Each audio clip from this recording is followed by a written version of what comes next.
श्रीगणेशाय नमः। गुरुर्ब्रह्मा गुरुर्विष्णु गुरुर्देवो महेश्वर गुरुर्साक्षात् परब्रह्म तस्मै श्रीगुरुवे नमः। त्वमेव माता च पिता त्वमेव त्वमेव बन्धु च सखा त्वमेव त्वमेव विद्या द्रविणं त्वमेव त्वमेव सर्वं मम देव देव।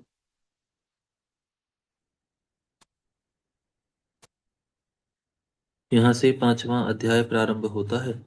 इस अध्याय में ऋषियों के पूछने पर वायुदेव के द्वारा पशु, पाश एवं पशुपति का तात्विक विवेचन बताया गया है। श्री सूत जी बोले, हे महाभाग्यवान ऋषियों, नैमिषारण्य निवासी उन ऋषियों ने विधि पूर्वक वायुदेव को प्रणाम कर उनसे पहले पूछा। नैमिषारण्य के ऋषियों ने पूछा, देव, आपने ईश्वर विषयक ज्ञान कैसे प्राप्त किया तथा आप अव्यक्त जन्मे ब्रह्मा जी के शिष्य किस प्रकार हुए। वायुदेवता बोले, महर्षियों, 19वें कल्प का नाम श्वेत लोहित कल्प समझना चाहिए। उसी कल्प में चतुर्मुख ब्रह्मा जी ने सृष्टि की कामना से तपस्या की। उनकी उस तीव्र तपस्या से संतुष्ट हो स्वयं उनके पिता देवदेव महेश्वर ने उन्हें दर्शन दिए। वे दिव्य कुमार अवस्था से युक्त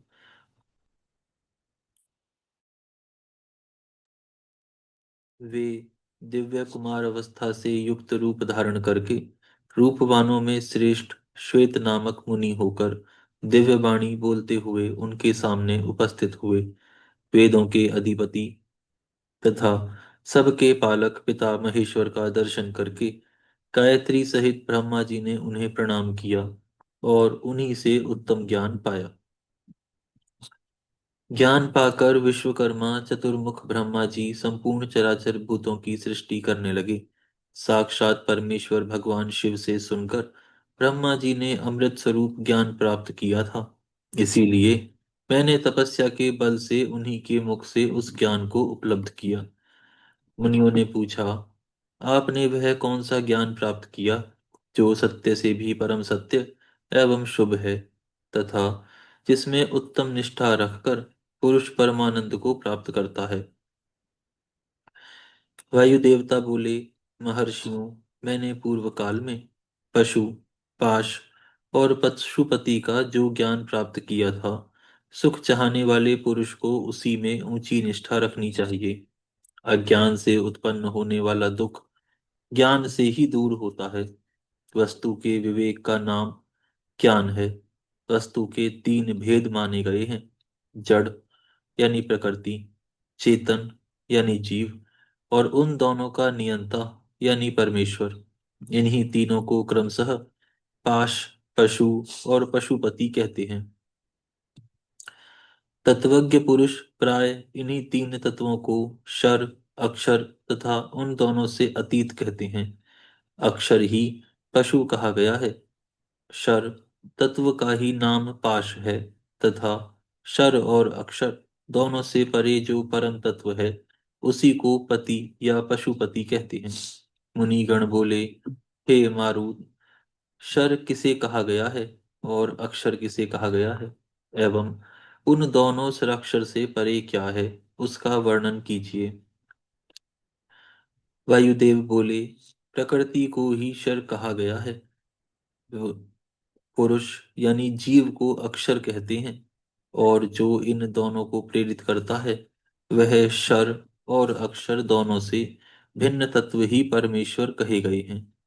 मुनिगण बोले, हे देव, यह प्रकृति कौन कही गई है और यह पुरुष कौन कहे गए हैं, इनका संबंध किसके द्वारा होता है और यह प्रेरक ईश्वर कौन है।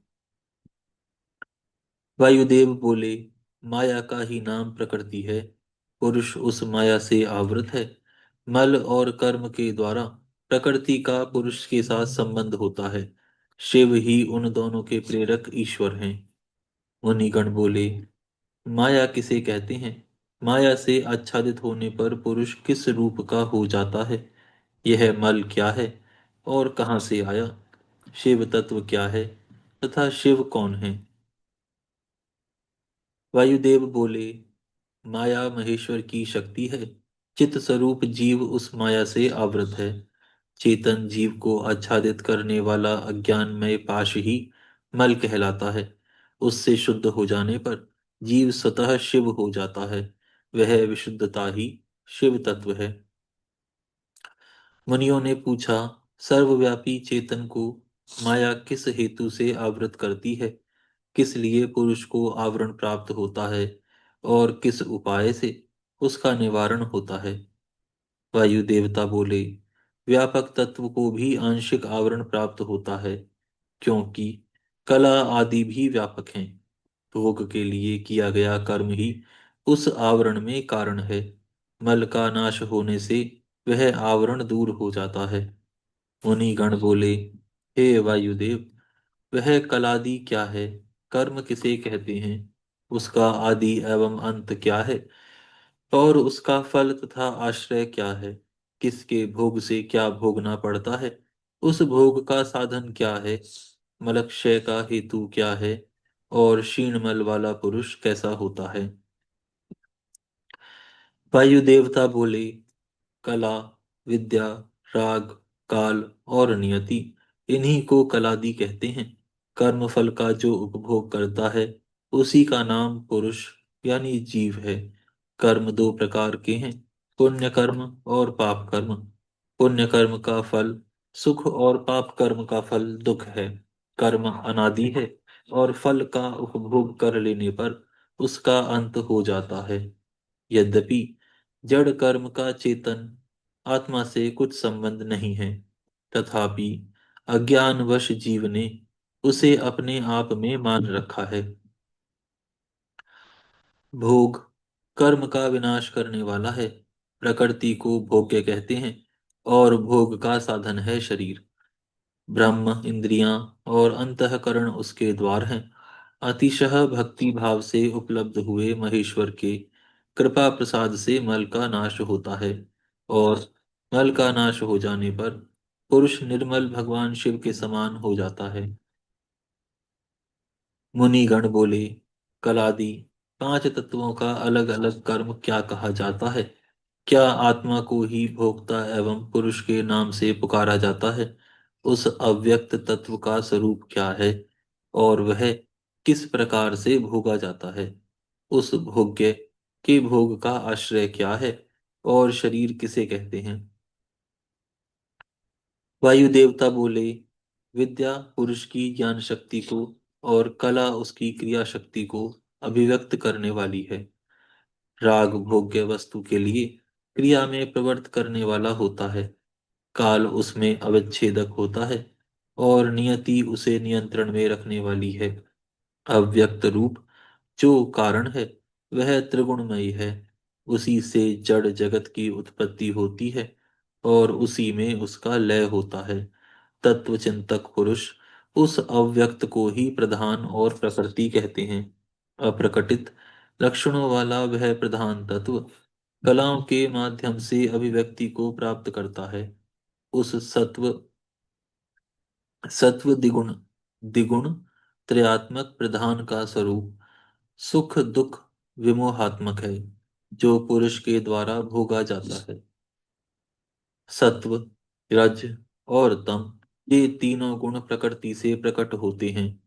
तिल में तेल की भांति वे प्रकृति में सूक्ष्म रूप से विद्यमान रहते हैं। सुख और उसके हेतु को संक्षेप से सात्विक कहा गया है।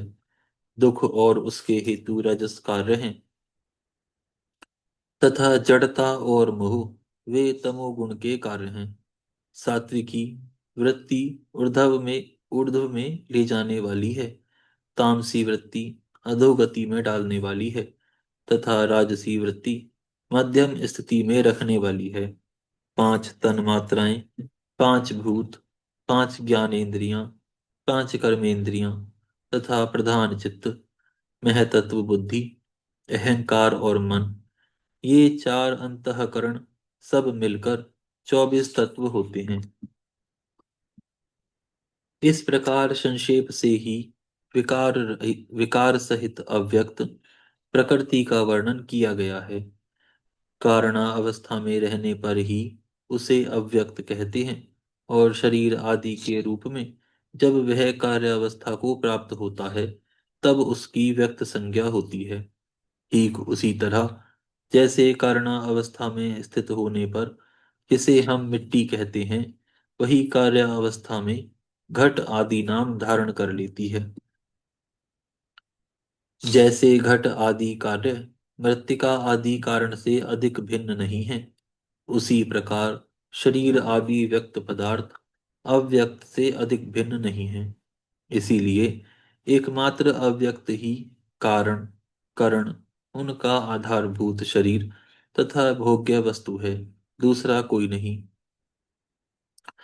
मुनियों ने पूछा, प्रभु, बुद्धि, इंद्रिय और शरीर से व्यक्त व्यतिरिक्त किसी आत्मा नामक वस्तु की वास्तविक स्थिति कहाँ है?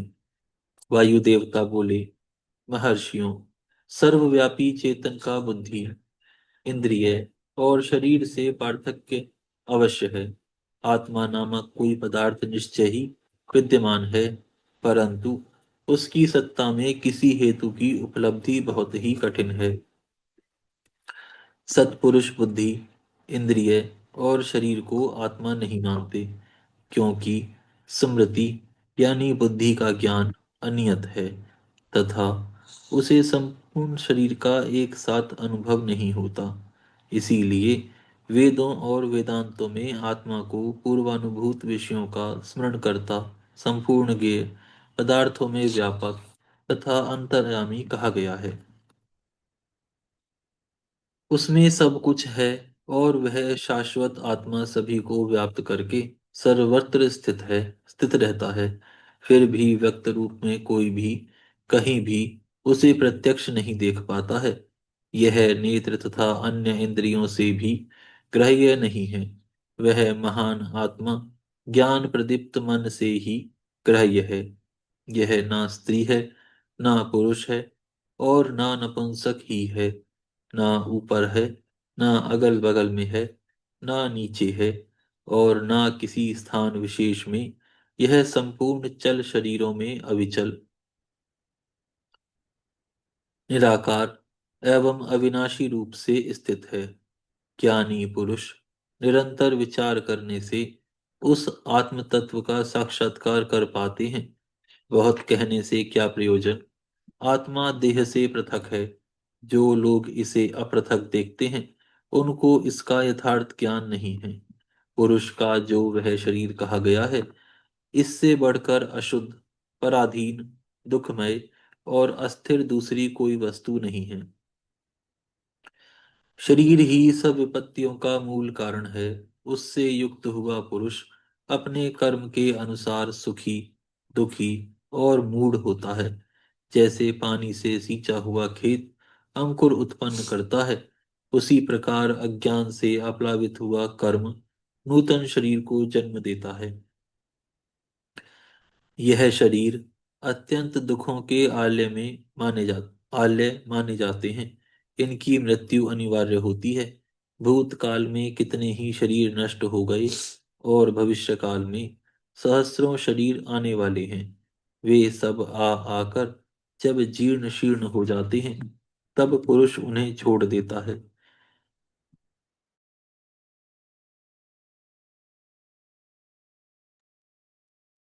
कोई भी जीवात्मा किसी भी शरीर में अनंत काल तक रहने का अवसर नहीं पाता। कभी यह शरीर में व्याप्त होकर निवास करता है और कभी उन्हें छोड़ देता है। जैसे चंद्रबिंब आकाश में कभी चंचल मेघों से आच्छादित रहता है और कभी मुक्त रहता है। इसकी वृत्ति देह भेद से भिन्न भिन्न रसों वाली होती है। जिस प्रकार पासा एक होते हुए भी पलट पलट कर फेंके जाने पर भिन्न भिन्न रूपों में दिखाई पड़ता है। यहाँ स्त्रियों, पुत्रों और बंधु बांधवों से जो मिलन होता है, वह पथिक को मार्ग में मिले हुए दूसरे पथिकों के समागम के ही समान है। जैसे महासागर में एक काष्ठ कहीं से और दूसरा काष्ठ कहीं से बहता आता है, वे दोनों काष्ठ कहीं थोड़ी देर के लिए मिल जाते हैं और मिलकर फिर बिछड़ जाते हैं। उसी प्रकार प्राणियों का यह समागम भी संयोग वियोग से युक्त है। वह परमात्मा शरीर और जीवात्मा को तत्वतः जानता है, किंतु शरीर उसे नहीं जान पाता। परम तत्व शरीर आदि का दृष्टा ज्ञाता होकर भी इनके द्वारा दृश्य अर्थात ज्ञेय नहीं है। ब्रह्मा जी से लेकर स्थावर प्राणियों तक सभी जीव पशु कहे गए हैं। उन सभी पशुओं के लिए ही यह दृष्ट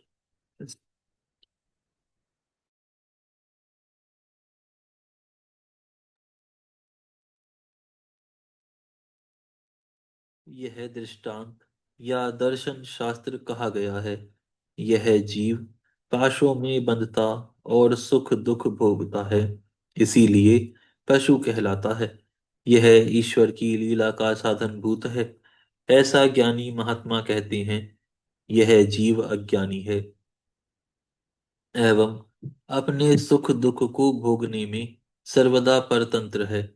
यह ईश्वर से प्रेरित होकर स्वर्ग अथवा नरक में जाता है।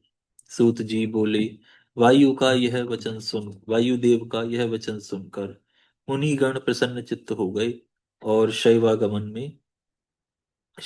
में कुशल वायुदेव को प्रणाम करके कहने लगे। यहाँ पर यह अध्याय पूर्ण होता है। हम यहाँ विराम करते हैं, फिर कल से प्रारंभ करेंगे। हे गौ माता, आप सभी देवताओं की माता, सभी पुण्यों का पुण्य, सभी तीर्थों का तीर्थ हैं। हम सभी आपको दंडवत प्रणाम करते हैं। आपकी कृपा सदैव हमारे ऊपर बनी रहे।